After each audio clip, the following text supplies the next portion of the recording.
Hey everyone, welcome back for another Tutorial Tuesday. This week we're going to talk about how to use those templates that you've downloaded that do not come in page format. So things that come with PNG files.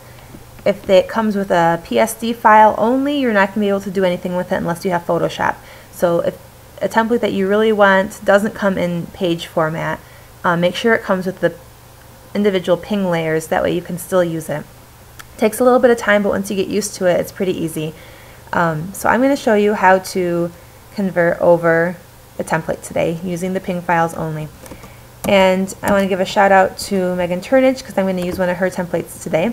So if you have not seen her stuff before, you definitely need to go check it out. She has freebie templates often that she offers, I think usually on Tuesdays, but she does not offer them in page format for Storybook users.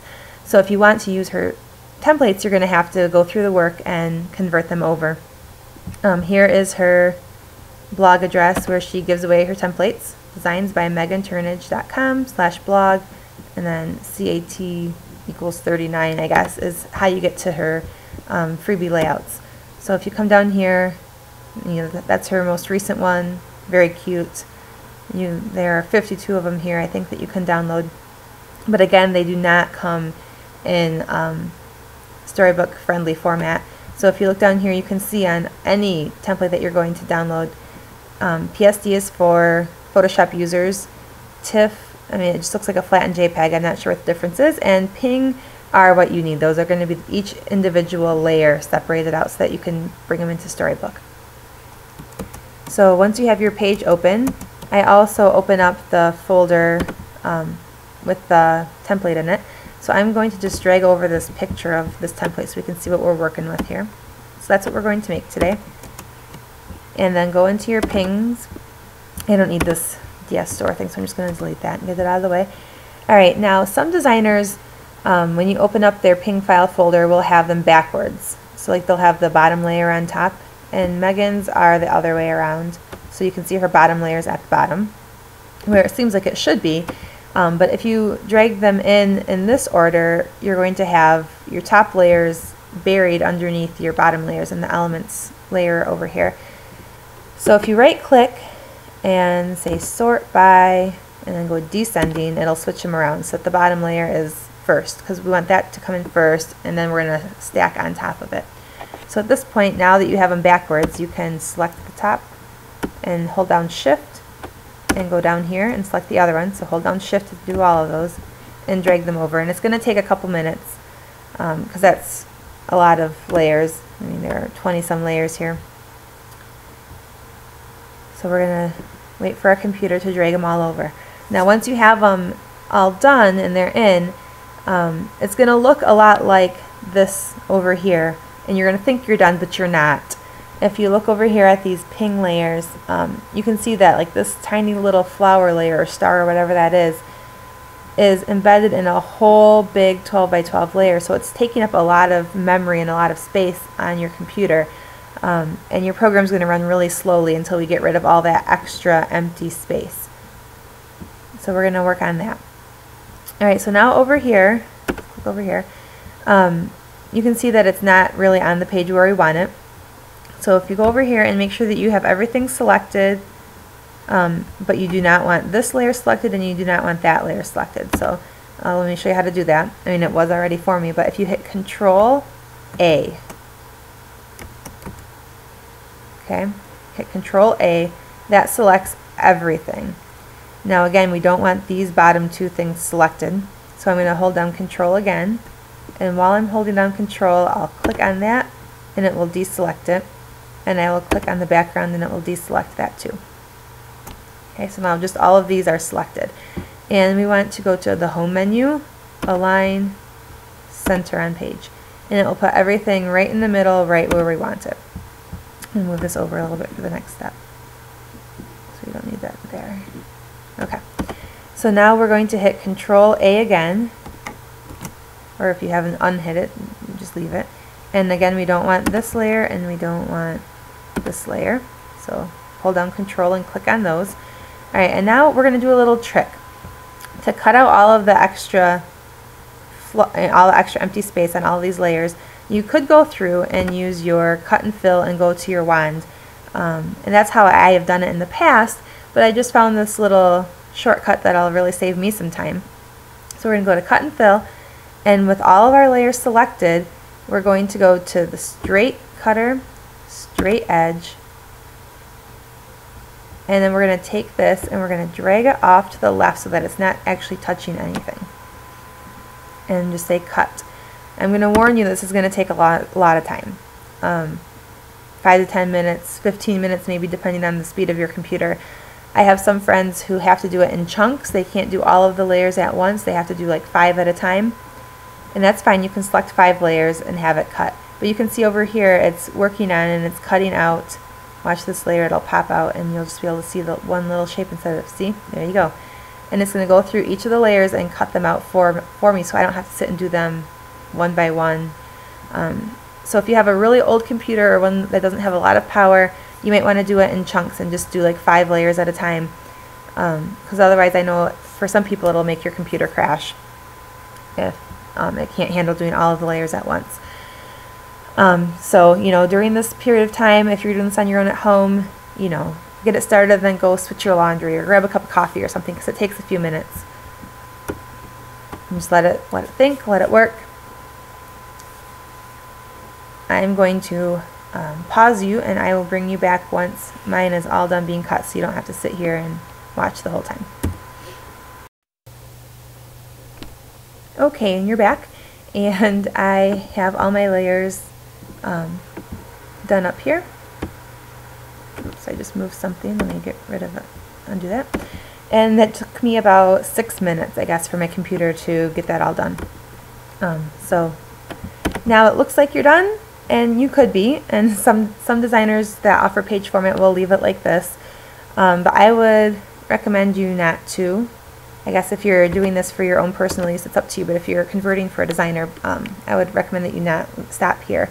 So if you notice, like this is a paper box, I have paper over here.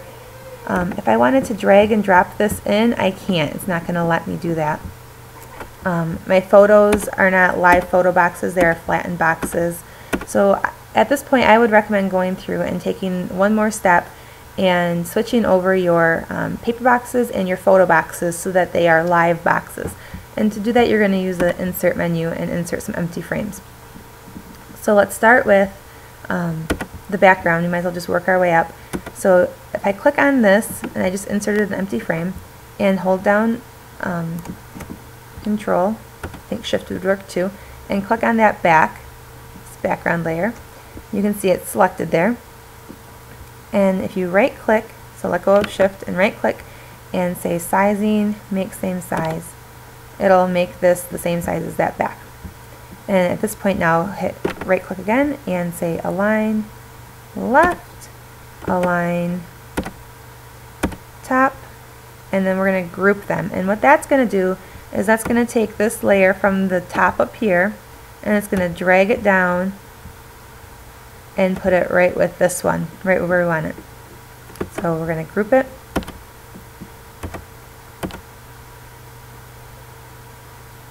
So it brought it down there, and now we want to ungroup it. It was just the easy way to move it so that we didn't have to sit and drag it down. And now we can get rid of that flattened dark one. But if you want it still to look like the original, you can cut and fill that new one that you just put in, and I just sample from over here, and it will look just like the other one. But now if I wanted to bring paper in, see how it highlights, it lights up, and I could drop that paper in if I wanted to, and then I would have access so I could zoom it as much as I wanted or not. And then let me get rid of that real quick. These boxes, how they are, you know, if I drag this paper over, I can't put it in there.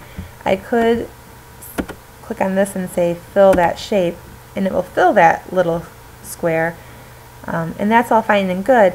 But then when it does that, if I click on it, I don't have any control. I don't have my magnifying glass, so I can't zoom in if I wanted to. So you're stuck with those stripes looking just like that. So I like live boxes because you have a lot more control over what you can do with the paper or photos that you put in there. So again, you'll just go to Insert, empty frame, and then click on that, and then click on the new thing that we want to make it the same size as, and right click and go to sizing, make same size. And then right click again, set align, and it doesn't matter which one you do, but align somehow. They're the same size, so it won't matter if you do top or bottom or middle. And then we're going to group, and that's just going to bring it down in the layers palette over here so that we can see them together. And then we'll ungroup them. Alright, and at this point you can delete the old one that was there already. And then the new one that we just put in, we'll cut and fill and have it match that background. Alright, just a couple more to go. We have this paper, and then the photo boxes there and here. And I want to show you at least how to do the circle one before you leave me. So let me get one more paper one done, and then we'll do some of the other photo ones. So we'll cut and fill, or we'll insert an empty frame. We want it to be the same size as that blue one, so first click on your new frame and then hold down shift and click on the back one. Right click, sizing, make same size. And then we're going to align them, center and middle, or top and bottom, or left and right, it doesn't matter. And again, I just unclicked, whoops, let me go back and find that. And then we're going to right click and we're going to group, and that'll bring my new gray box down by the blue one. And then ungroup them to split them back apart. Delete your blue one, because that one's the no good one that we don't want anyway. And then this new one that we just inserted, we're going to cut and fill, and we'll make it that same color that the old one was. So it still looks the same. It doesn't look like you did anything different. But now if I wanted to put some paper in there, like this paper, when I put it in and I click on it, I have my magnifying glass, so I can zoom in. I can make it big grid or small grid or however I want it. You don't have that control if you don't switch it over to a live box. Now some of the things you're not going to be able to switch over to live boxes. Like this little swirly line, you can't insert that same shape, so it's not going to work. You're just going to have to leave that how it is, and when you want to fill that with the paper, you're just going to be stuck with how the paper looks. There's not much you can do about that. I thought I picked to remove the photo, but I guess I didn't. There we go. So like with that, if you wanted to make that this color, you would just say fill selected shape, and it will fill that swirl with that, but you're not going to be able to zoom in or anything like that. So how it comes in is how it's going to be. Same thing with the stars. You're not going to be able to switch those out. But we can do photo boxes. So we'll insert an empty frame, and let's do this photo box first. Now hers have rounded corners, rounded edges. You can do that in Storybook, but you have to do it after you've already inserted your photo. So that's something you'll have to do like last, after you're done making your layout. Now with this layer, since it's tilted, even if it's just tilted a little bit, you're not going to be able to do the right click and say make the same size like we did for the other layers. Because it's going to make it the same size as this whole thing, and it's not going to take into account that it's tilted, so it'll still be a little bit bigger. So what I usually do is I bring up my frame, and then I use the tilting tool here, rotating tool, to make it look about the same size, or the same rotation degree. And then I just place it on top, and I'm just going to resize it using my corner drag here. So that looks like it's about the right size. And so now, move out of the way, I'm going to hold down shift, select both of them, group, whoops, sorry, we want to get this, let me see where this layer is. That's not what I wanted. There we go. Okay, so I can see it's right here underneath the swirl. So I'm going to click on this and move it on top of that one, and then hold down shift and get that layer right underneath the swirl. And now we can group, and then we will ungroup, and we can delete that bottom layer. Now again, this is for your photo, so you can drop your photo in here, but you're not going to have the rounded corners until after. When you're all done and you have your photo in here, you can go to the cut and fill and use your corner cutter. But if you do it now, it will flatten this again, and it won't be a live box, so you won't be able to drag your photos in. And then similarly for the circle, let's See where the circle is? It's right here, and you can see the circle is its own little layer right there. So we're going to insert an empty frame. We're going to put it here on top of the circle, and if you go to the cutting tool and you cut out a shape and you make it a circle, that's going to be a flattened box, so it's not going to be any different than the circle that's already here. And right now, if I have my photos, and I try to drop a photo in there, I can't do it. You can see I can drop it in here, it highlights, but I can't drop it in that circle because it's flattened. So if you take this and you cut a shape out of it, it's going to make you flatten it first, so it's not going to work. But if you go to Format Photos, you can select a map, and you have the option to do a cutout. So over here, you can choose to cut out a circle, and that will make your photo opening a circle. But you can see over here you have like white edges on it, and you obviously don't want that. That's called the matte, so we can make the matte transparent, and it will just be a circle then. So if you bring it back over here, we just need to make it the same size as that back one, so we're just going to hold down Shift, because if you don't hold down Shift, it'll make it into an oval. So if you hold down Shift, it'll keep it a circle, and try to make it about the right size, and we can keep changing it. This is where the time comes in, is making all these boxes live, which is probably why a lot of designers don't do it, but it's really nice when they do. Alright, so now we have to find that. Okay, here's the white circle that we had before. It's right underneath this. So we're going to click on our new circle shape, the old one, and we're going to group them. And then ungroup them, and that's just so we don't have to sit and drag everything all around the place. And we'll delete that. So now that's a live spot where I can take my photo and drag and drop it, and it'll highlight.